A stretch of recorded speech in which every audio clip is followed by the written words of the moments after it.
Welcome back to Timeless Messages from the I Ching. This is Stephen. Thanks for tuning in. Hope you're doing well. So this particular reading, the question I asked is, please describe humanity's situation in 2023. Please describe humanity's situation in 2023. And of course, when I ask these questions, I'm not simply asking the I Ching. I'm asking the Creator through the I Ching. That should be pointed out. If you call the Creator Spirit or Enlightened Mind, Divine Intelligence, fantastic. So, please describe the situation humanity finds itself in 2023. And the two hexagrams that I received, the first one is progress. And that hexagram did not change, but I'm not just going to leave it at progress because that would seem to be not describing our whole situation. And certainly two hexagrams cannot adequately describe humanity's situation in 2023. But two does more than one. So I cast the coins again, and the second hexagram is retreat, number 33. So without further ado, let's get into the text and the interpretations. If you'd like to just relax yourself, close your eyes, take a few deep breaths, have some stress reduction, why not? So the first hexagram, called progress, depicts Li fire over the earth, the sun rising over the earth. The hexagram represents the sun rising over the earth, and therefore it's a symbol of rapid and easy progress, which at the same time means ever-widening expansion and clarity. This certainly provides a very hopeful image. The judgment, progress, the powerful prince is honored with horses in large numbers. In a single day, he is granted audience 3 times.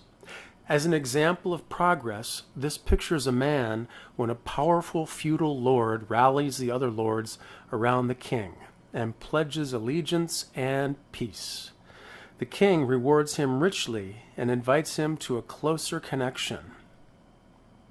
A twofold idea is set forth here.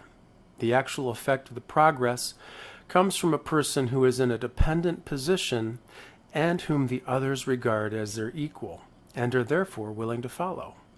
This leader has enough clarity of vision not to abuse their great influence, but to use it rather for the benefit of the ruler, the king. The king in turn is free of all jealousy and showers presents on the great person and invites him continually to his court.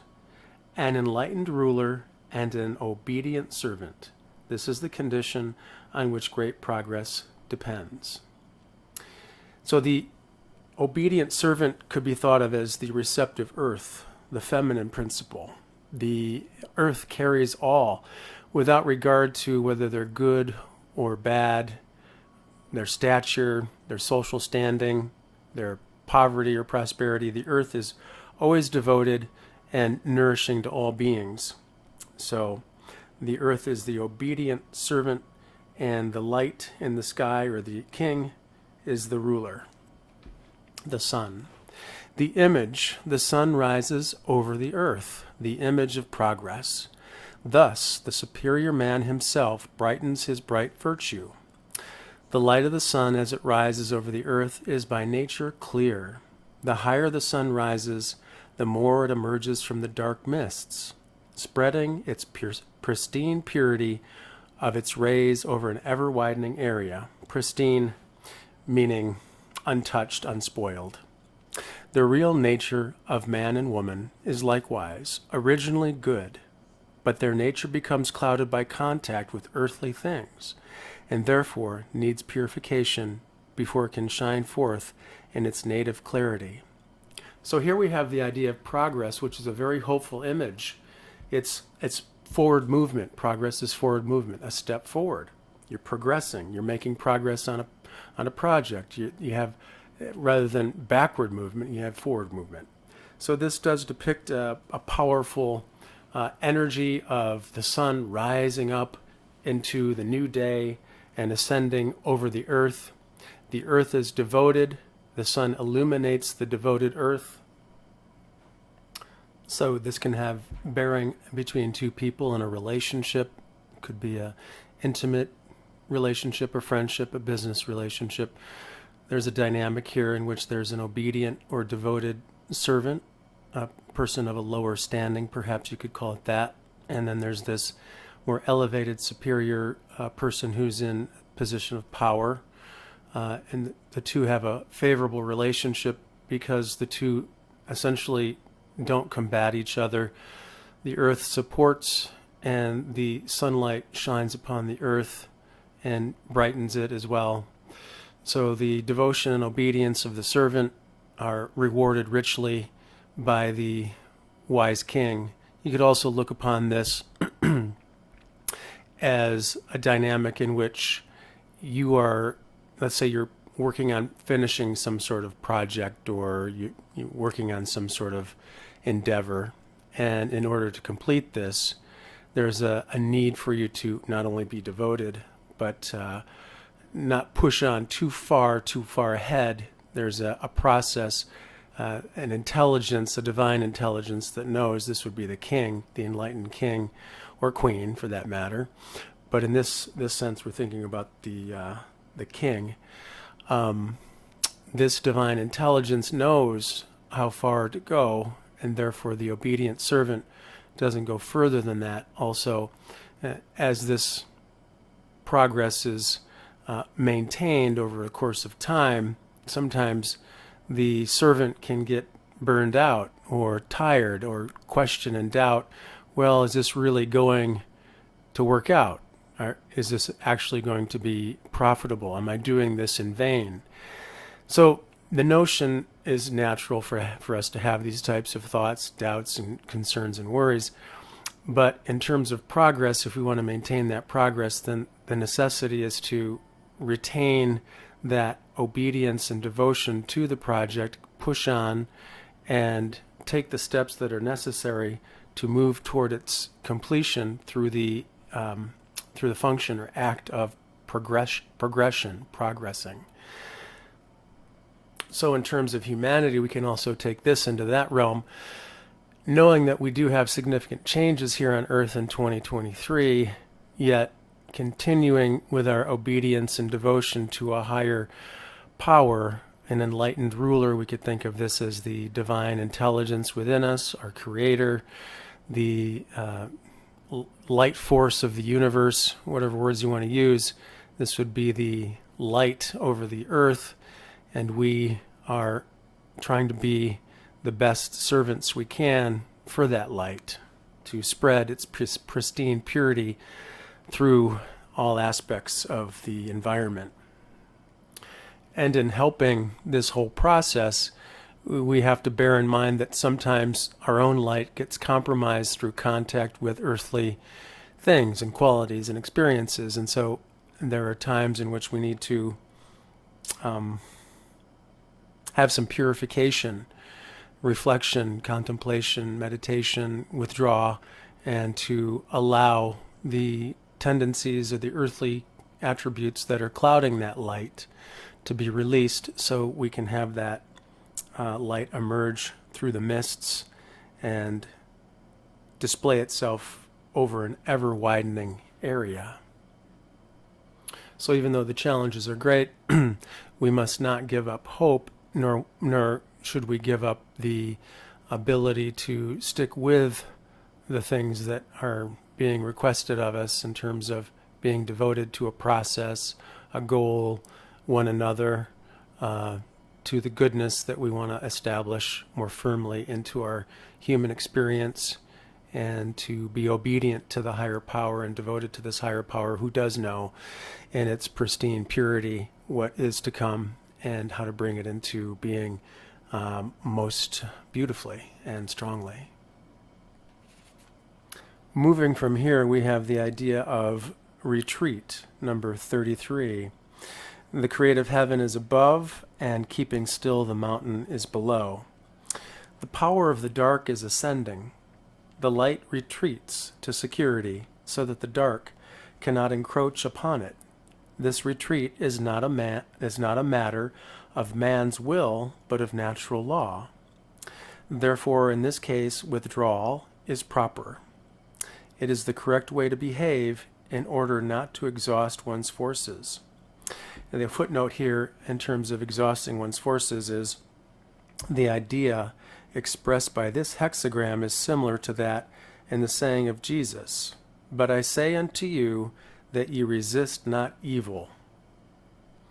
And what this means, what Jesus is trying to say is, don't go on to a tennis court and evil's on the other side and you're going to play a tennis match. No, if you know that you've got some sort of evil entering your life or that's in your life, walk off the tennis court. You're not to play a match with that person or with that energy. So resist not evil. Don't have a competition. Don't create a adversarial relationship with evil, because in doing so, you simply create more of an energy connection with that evil, and then that becomes a stronger relationship. So Jesus is wise in saying this, because by not resisting evil, by moving away from it, you actually break the energy connection, and evil no longer has the power. So, something to keep in mind. In the calendar, this hexagram is linked with the 6th month, July and August, in which the forces of winter are already showing their influence.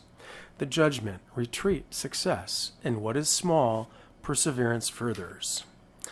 Conditions are such that the hostile forces favored by the time are advancing. In this case, retreat is the right course, and it is through retreat that success is achieved. But success consists in being able to carry out the retreat correctly. Retreat is not to be confused with flight. Flight means saving oneself under any circumstances, whereas retreat is a sign of strength. We must be careful not to miss the right moment while we're in full possession of our power and position. Then we should be able to interpret the signs of the time before it's too late, and to prepare for provisional retreat. Provisional is temporary. So we prepare for temporary retreat instead of being drawn into a desperate life and death struggle. So, thus, we do not simply abandon the field to the opponent, we make it difficult for the opponent to advance by showing perseverance in single acts of resistance. And in this way we prepare, while retreating, for the counter-movement. Understanding the laws of a constructive retreat of this sort is not easy. The meaning that lies hidden in such a time is important. So we could think of this as two armies are fighting, and it's important for the one army to pull back and retreat at a certain point because losses will be too severe or too great. And so by doing so, the army is able to survive and make plans for the next military battle that may be better for the army in that particular circumstance. So retreat is a sign of strength. It's done by a person who knows that at the hour the retreat is the necessary thing to do, not pushing forward but moving away from something or someone or a situation. The image, mountain under heaven, the image of retreat. Thus the superior man keeps the inferior man at a distance, not with anger, but with reserve. Reserve is to hide your true feelings or thoughts, to keep them to yourself. The mountain rises up under heaven, but owing to its nature, it finally comes to a stop. Heaven, on the other hand, retreats upward before it into the distance and remains out of reach. This symbolizes the behavior of the superior person toward a climbing inferior person. The superior person retreats into their own thoughts as the inferior person comes forward. The superior person does not hate the inferior person, for hatred is a form of subjective involvement, a bondage, so to speak, where we are bound to the hated object. The superior person shows strength, or heaven, in that they bring the inferior person to a standstill, or mountain, by their dignified reserve. Reserve, again, being the idea of not revealing everything you're thinking or speaking, keeping things to yourself so as not to share your pearls with swine, so to speak. In terms of humanity, the idea of heaven has an upward moving flow, as does the mountain, but the heaven is moving more quickly than the mountain can reach up to heaven. And of course, there's a limit to which the mountain can climb. So the mountain only gets so high toward heaven, but heaven continues to progress further and further upward. Even though their movements are in the same direction, there is a separation between the two, and that heaven always maintains this dignified reserve between itself and the climbing inferior. So in terms of humanity, there could be situations that we find ourselves in where we have to be not sharing certain thoughts or emotions or ideas, but keep that reserved to ourselves so as to keep the peace and not challenge someone who, let's define them as a climbing inferior. Everyone's equal in terms of their value, but sometimes when a certain person behaves in a certain way, they behave in a way that is less superior than another person. And in doing so, they exemplify the qualities of the inferior person. And the superior person, recognizing this, could be the inferior person is taunting or arguing, or the ideas are so incongruous and out of alignment with the superior person's morals or intentions that there is absolutely no point in creating a dynamic of revealing one's true thoughts to the inferior person or situation, because it would be unprofitable. The idea of throwing one's pearls to swine, as Jesus said, don't do this because you have this wise perspective. Don't share this with beings that are not going to appreciate it. And we could take this to mean this hexagram as well. The superior being is encouraged to hold things in dignified reserve, not out of arrogance, not out of pride. This is not about that at all. Everyone has the same amount of value. There's equality already established by the creator of all beings. No one is greater than anyone else. But through the fact that certain times there is a necessity to keep this distance, shall we say, this separation, not with anger, but just with recognition that the time requires it. And in doing so, there's a possibility that progress can then be achieved, because the energy of the superior person is maintained and the energy of the inferior person is discouraged. So that's what I have for you today. I hope it helps. Thanks for tuning in, and take care.